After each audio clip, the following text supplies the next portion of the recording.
Hello and welcome to the Fighter's Take, brought to you by BetDSI. My name is Hollywood Joe Tussing, pro fighter, MMA trainer. I'll be your host for this evening, and tonight we are talking the possibility of a rematch between Conor McGregor and Khabib Nurmagomedov.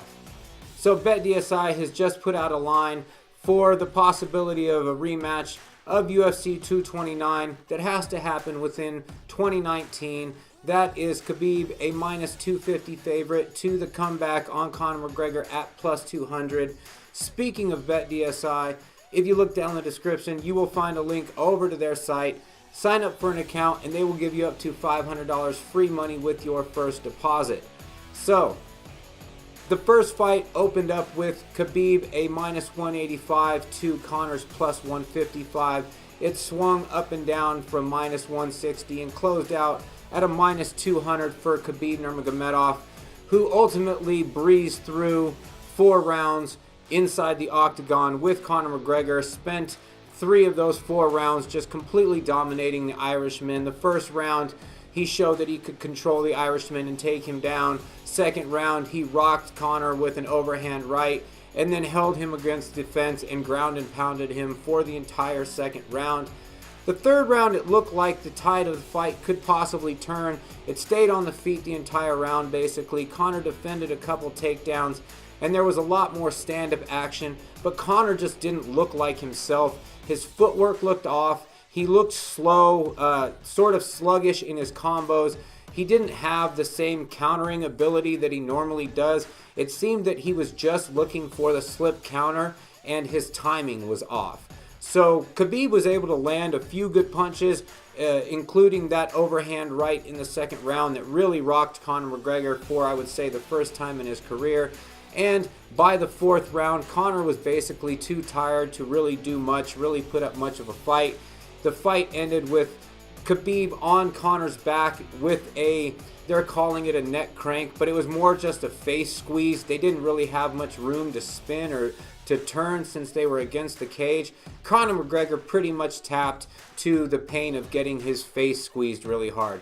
If he would have held out and tried to fight that, Khabib would have been forced to let go and try to reapply the rear naked choke or do something different. But Conor McGregor ultimately tapped as soon as Khabib started to squeeze. It showed that he really wasn't trying to be in the octagon with the Dagestani Eagle whatsoever. The fight was over.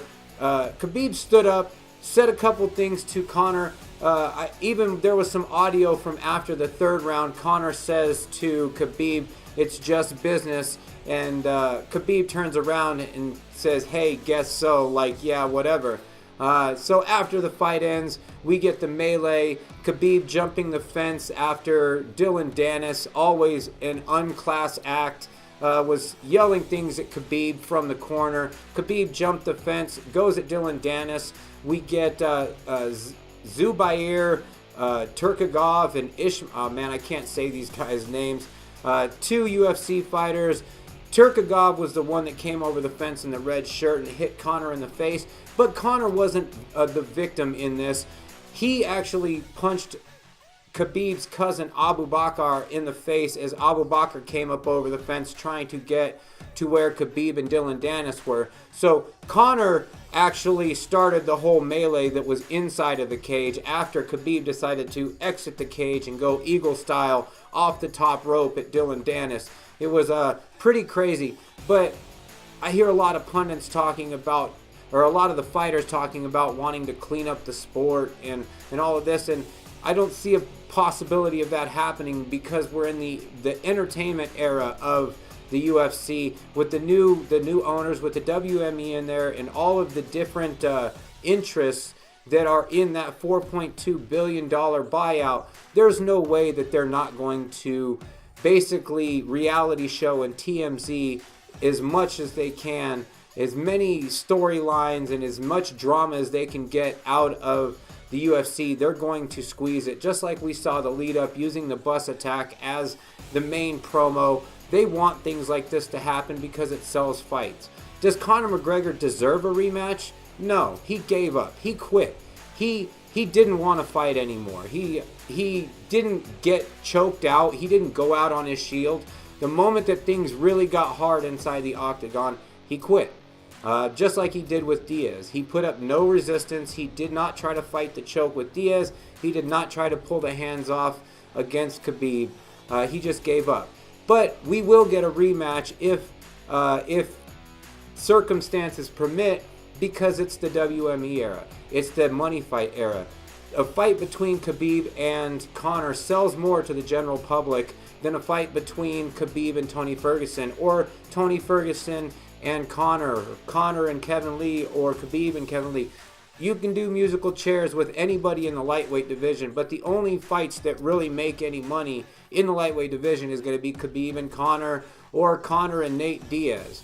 So we will have to see what happens with Khabib. He's going to be sanctioned by the Nevada State Athletic Commission. They said they are going to open an investigation into the entire situation. Khabib will probably get penalized by the UFC as well, a possibility of being stripped of his title if he is suspended by the Athletic Commission. That means he can't fight, he can't defend his title. He could possibly be stripped of the lightweight title, and he puts his visa in jeopardy. His father, Abdul Manap, has not been able to get a visa to come and be in his corner, and now with doing something like this, there is a possibility that he won't be able to get back into the country after this little melee at UFC 229. So we see a lot of people talking about cleaning up the sport. Tony Ferguson, Khabib even said it in his post-fight not interview. It was more of a statement because he didn't take questions. But that's not what we're going to get. This is the ESPN era. If you look at what they were saying, Stephen A. Smith and a couple other guys, they're talking about Stephen A. Smith was going easy on them for what happened and this and that. These are fighters. These are people that are training to go into combat and actually throw blows and punch each other. They didn't attack other people. It was fighters going after fighters for things that were said between the fighters. And it's going to be things like ESPN and TMZ that blow these things out of proportion and make it into something that it wasn't. It wasn't an inhuman act by Khabib Nurmagomedov like they said in that in the Stephen A. Smith interview that I saw. It was a fighter going after another fighter because he was saying things about Muslims. Like, it makes complete sense. If it was Ron Artest jumping into the stands and punching a fan, then having to change his name to like Meta World Peace, yeah, that's some crazy. This was just fighters that wanted to fight. And no matter what the UFC does, no matter how many people they put in place, if somebody wants to do something like this, if they want to do something that would be completely out of character at any other time, I don't really see any way they're going to stop it preemptively. There was no way to stop Khabib from scaling the fence and going after Dylan Dennis. There's no way that you're going to know that Turkogov is going to come from the backside while everybody else is preoccupied with Khabib and throw shots at Conor when he's not looking.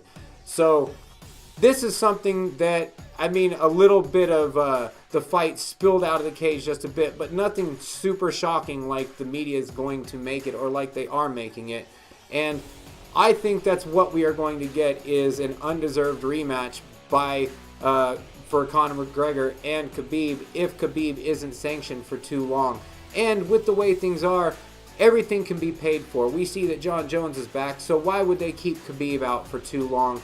They have money to make. The Nevada State Athletic Commission has money to make. There's no reason to stop that money train rolling for a little scuffle outside of the cage. So I'm expecting to see this fight happen, and I don't know. It'll depend on what Conor McGregor decides to show up for this fight, because it definitely wasn't the Conor McGregor that we thought was going to show up. The guy that showed up to this fight wasn't there to fight the Eagle. If you guys take a second, look down in the description. You'll find a link over to BetDSI. Follow the link, sign up for an account. They'll give you up to $500 free money with your first deposit. You can put down a bet on the possibility of a rematch between the Irishman and the Dagestani. It'll be interesting to see if they do book this fight. what the lead up is like. If Conor McGregor decides to talk a whole bunch of smack again, it's hard to do after you already got stomped out. We saw that Cody Garbrandt was a lot less lippy to TJ Dillashaw in part 2, and Conor McGregor really didn't say too much to Nate Diaz the second time either. So it'll be interesting to see what happens if they are able to book Khabib versus Conor one more time before the end of 2019. Thanks again. I appreciate you guys watching. I will talk to you soon.